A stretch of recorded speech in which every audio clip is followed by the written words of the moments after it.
It is such a distortion of history. Do you have the book where the modern day book yes. of, yes. they were all godless heathens? Yes, this one right here. Yeah. This is a couple of Cornell professors. Yeah. Tell what's in this book. Well, what's in that book? It's called The Godless Constitution, that's used in universities across the nation. I speak in schools everywhere, and this is a textbook, and it goes through and says, hey, we're a secular nation. That's what's made us great for 200 years, etc. This is a scholarly book. Well, no, wait. Allegedly.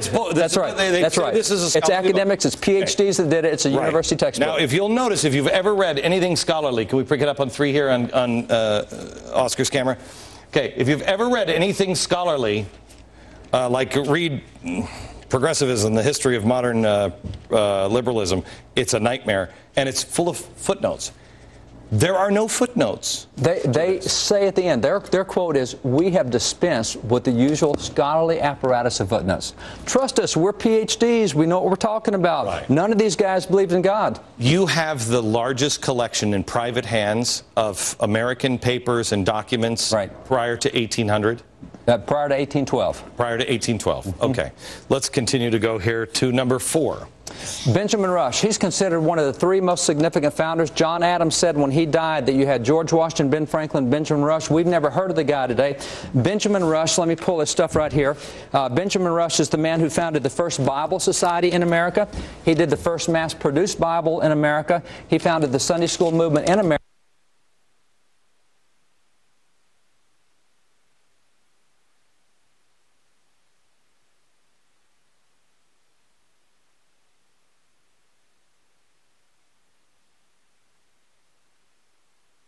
John Adams. When did this go awry? It went awry right after World War II. Right after World War II, we stopped teaching this in our textbooks, and today we've been taught this knothead stuff from these professors, and this is what we think truth is, but here's truth. Number 5. Stephen Hopkins, you can tell by the hat the guy's religious. He is a Quaker. He is a devout Orthodox Quaker. He's a really cool guy, outspoken in his faith. He wrote several religious treatises back in 1765 to show why we were about to separate from Great Britain, using the scriptures to make his point. Number 6, this guy. Right there, he's a fun guy. That's Robert Treat Paine. He's the Attorney General of Massachusetts, but he is a military chaplain. He's an ordained minister. He had churches and taught in churches, and the way he served in the military was he was a chaplain for the troops, so he preached to the troops. How did we get to this point? Well, I mean, look at this. Just look at this section. Look at this section.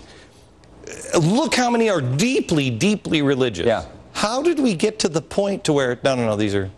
Well, what happens today is we know Jefferson and Franklin and nobody else on that. We've been taught to recognize the least religious, and we've been taught that, all of them are like Jefferson and Franklin. And they weren't the least. And they weren't. You know, if you take even Jefferson and Franklin, there's no question that those guys are a whole lot more religious in their public expressions. The problem was they didn't, correct me if I'm wrong, they didn't necessarily believe in the organized religion that was jammed down your throat, where it was, I got to baptize you in the name of Jesus, and there's no other truth. That's right. That's what they didn't believe. But they were not secular. They were not anti-God. They were not even anti-Christian. As a matter of fact, the way they do it, Jefferson has 19,000 written letters. There are 6 letters in which he raises some questions about Orthodox Christian teachings. Everybody focuses on the 6. They don't touch the 19,000. So that's the way they make these guys look bad. All right. So now we go to, I think, this guy. That is James Wilson. James Wilson signed both the Declaration and the Constitution. He's one of 6 guys to sign both. This is a younger version of him. That's right. And you can spot him in both times because he's the only guy that wears glasses and signing and counting pictures. So he's got glasses. He is an original Supreme Court justice. He started the first law school in America. This is the first law book that was ever used in law schools, and he did this. Any relationship to Woodrow Wilson? No, not at all. God. But this guy, he tells students, and it's in that book, that you cannot have good civil law that excludes divine law. If you cut the scriptures out of civil law, you'll not have good civil law. And that's what he's teaching in court. Isn't it Deuteronomy that is the most quoted out of any of our founding documents, right? It's not Locke, it's nothing. That's right. Deuteronomy. The political science professors found that when they looked at all the writings the founders used and relied on and quoted, and there were 15,000 writings they used, they found 3,154 quotes. The most quoted source was the Bible. 34% of their quotes came out of the Bible. The most quoted book in the Bible was the book of Deuteronomy. Which is basically the Mosaic Law. That's right. That's right. Exactly right. When we say we're Judeo-Christian, it doesn't doesn't mean you have to go to this church or anything else. These principles. This is the law. That's right. This is the thing that we bring up in the, on the American revival that we're doing when we're talking about faith is the Ten Commandments. Yeah. America, who disagrees with the Ten Commandments? Thou shalt not kill. Here's one, Jim Wallace. Thou shalt not bear false witness against your neighbor. Don't covet. Don't have false idols. The problem with America is we have false idols. We worship the almighty dollar or our house or our car or whatever our neighbor has. That's the problem. What's interesting is it's easier, up until the last 20 years when the courts got involved in this, it was easier to find the Ten Commandments in a government building than a church building. And that's because we use the Ten Commandments as a basis of civil law in the Western world, has been for 2,000 years. These guys definitely did it. Okay, this guy. That guy right there is Francis Hopkinson. He's the guy who designed the American flag. He's one of our very first federal judges. Got a really cool book of his right here. He did this book, 1767. It's America's first purely American hymn book. He took the entire book of Psalms and set the book to music. So this is America's first hymn book done by signer of the Declaration, the entire book of Psalms set to music. And if you know the Bible, you know Psalms 119 is really long. It is 62 pages long in this hymn book. One hymn, 62 pages. This guy, these guys, just looking at this now, these guys would be deemed un-American. Oh, yeah. They're part of the radical religious extreme, whatever the stuff is out there, they call them. Yeah, absolutely. This is John Adams here, isn't it? John Adams is a lot of fun. You know, HBO did... Oh, he looks like it. Well, yeah, right. HBO did a special on him and managed to leave out his faith. I've got a really cool letter from John. Let me get that letter. Relationship to Sam. A cousin, distant cousin, okay. Distant cousin. This is the letter from John Adams. This is a letter he wrote to Benjamin Rush, who was a good friend. And this stuff right here, Wait. You have to tell this story from the beginning. Yes. I know we're rushing through stuff, but you have to tell this story from the beginning. John Adams, Thomas Jefferson. Benjamin Rush. Right. Thomas Jefferson and John Adams, they're friends at first. They were great friends. Great friends. And then they have so many disagreements that they have a falling out. They can't even speak to each other. He only becomes president because he says this guy's destroying it. Yeah. Correct? Exactly. Okay, so there's a falling out. Wait until you hear the rest of the story and then what's in that letter. We'll do that next.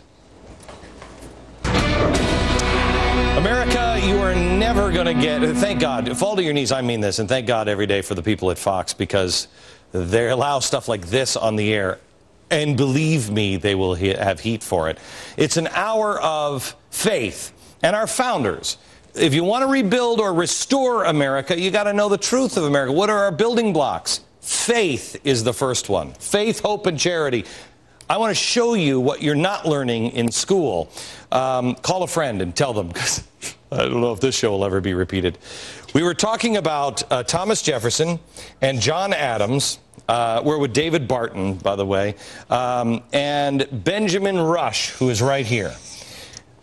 Told you before we went to break, this guy and this guy, good friends. This guy becomes president. He doesn't want to become president, but he says he is destroying the republic, and so he has to become the third president. And they have a big falling out. Benjamin Rush, then, in the middle of the night, has a dream, right? Right. And he has a dream that he reads a book. He sees somebody carrying a book of letters between these two, going back and forth. And it's history. And he says, he writes to John and says, these letters haven't been written yet. Yeah. You guys are supposed to get back together. Yeah. Now, we know that because that document has been out. That letter has been out for a long time. That's right. But what wasn't part of history was a letter that you found. Right here. This is the response from, he says, I had a dream. You two are supposed to get back together. Right. You're going to write letters, and they'll be, and I have the collection. And you know what's cool is he also said, by the way, in the history book, I saw that you both died on the same day, the 50th anniversary of the Declaration of Independence, which they did 17 years before this happened in the dream. That's what he saw written in the history book. So he says this. What history didn't know was what did he do about it, or what did he say? You have the letter sitting in front of you. Right there. This is from John Adams to Benjamin Rush. And Benjamin Rush has told John, I had this dream. It's really strange. I think God gave me this dream, and I think you need to know about it. So in the letter, John Adams goes through and he says, well, I'm willing.